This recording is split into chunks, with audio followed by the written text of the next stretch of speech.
Boa noite, classe. Hoje eu irei apresentar um conteúdo interessantíssimo para vocês, que são os famosos cognatos em inglês. Tá? Mas vocês devem estar se perguntando, o que são cognatos? Espera aí que eu te explico. Palavras cognatas são aquelas que têm o mesmo significado e uma grafia semelhante entre dois idiomas. Eu vou citar alguns exemplos para vocês terem uma noção de como é que funciona esse conteúdo. Por exemplo, a palavra comment em inglês, a tradução dela para o português é comédia. Vocês podem notar que são duas palavras semelhantes. Também temos a palavra different, que sua tradução para o português seria diferente. Outra palavrinha que se encaixa no conteúdo é a palavra emotion, e sua tradução para o português é emoção. Vocês podem ver que tem bastante semelhança nesses exemplos que eu citei. E para fechar, para deixar vocês mais afiados, eu vou dar mais um último exemplo, que é a palavra future, que sua tradução para o português é futuro. Então eu vou chamar meu colega, o Gustavo, para dar mais uma explicação para vocês entenderem melhor o conteúdo. E aí, minha gente, que nem o Léo estava falando aqui, sobre cognatos, eu também vou discorrer um pouco sobre a história linguística por trás disso tudo.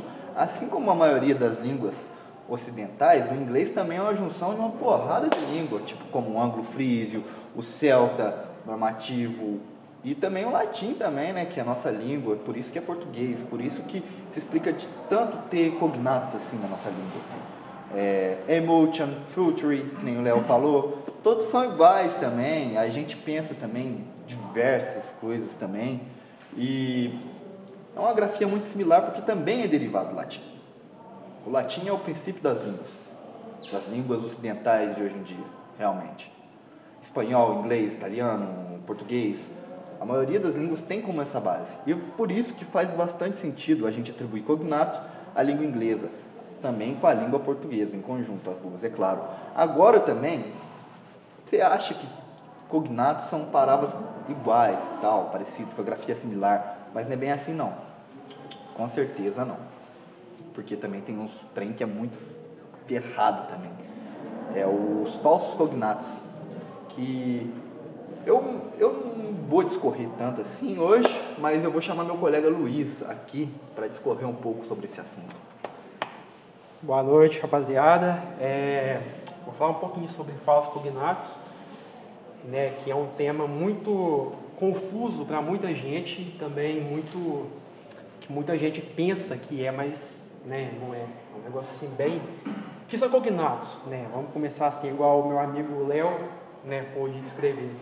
Cognatos são palavras que assemelham muito do inglês para o português. Assim como os falsos cognatos não se assemelham, ou seja, não são palavras que iguais do inglês para o português. Igual a gente tem alguns exemplos de palavras cognatas, que eu até falo para vocês. Actual, que a gente imagina que é atual, não é atual, significa verdadeiro. Não tem nada a ver uma coisa com a outra.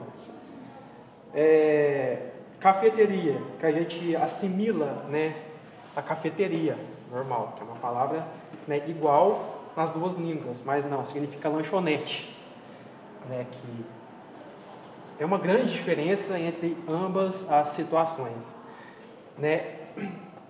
mas os falsos cognatos, eles confundem muitas pessoas, principalmente quando estão no começo do ensino de língua inglesa. Principalmente eu, por exemplo, tive muita dificuldade para identificar falsos cognatos e cognatos. Então, nesse início de ciclo, é muito comum que a gente tenha esse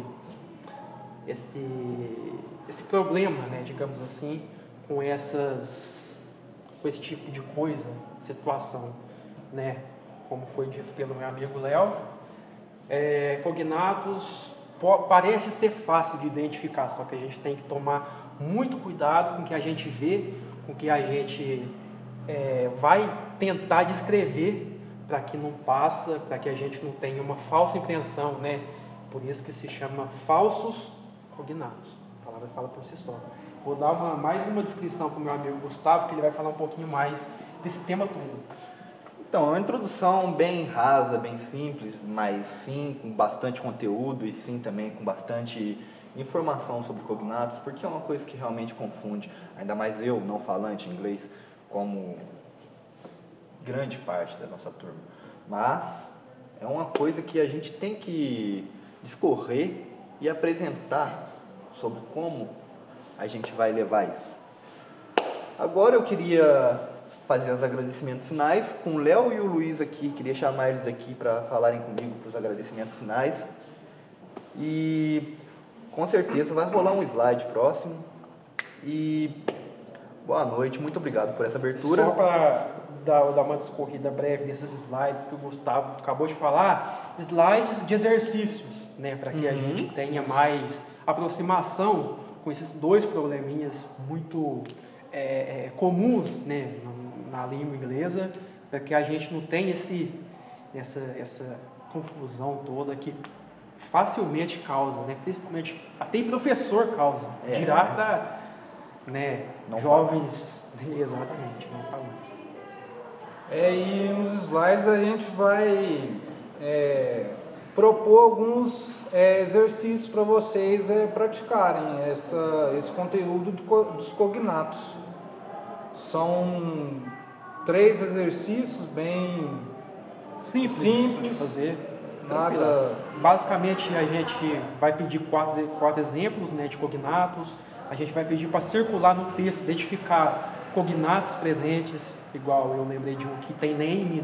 No name é um cognato, não é um falso cognato, é um cognato. Name é nome, significa muito com as duas línguas. Então é isso, a gente já vai finalizando por aqui. Espero que vocês consigam absorver o conteúdo com clareza, objetividade.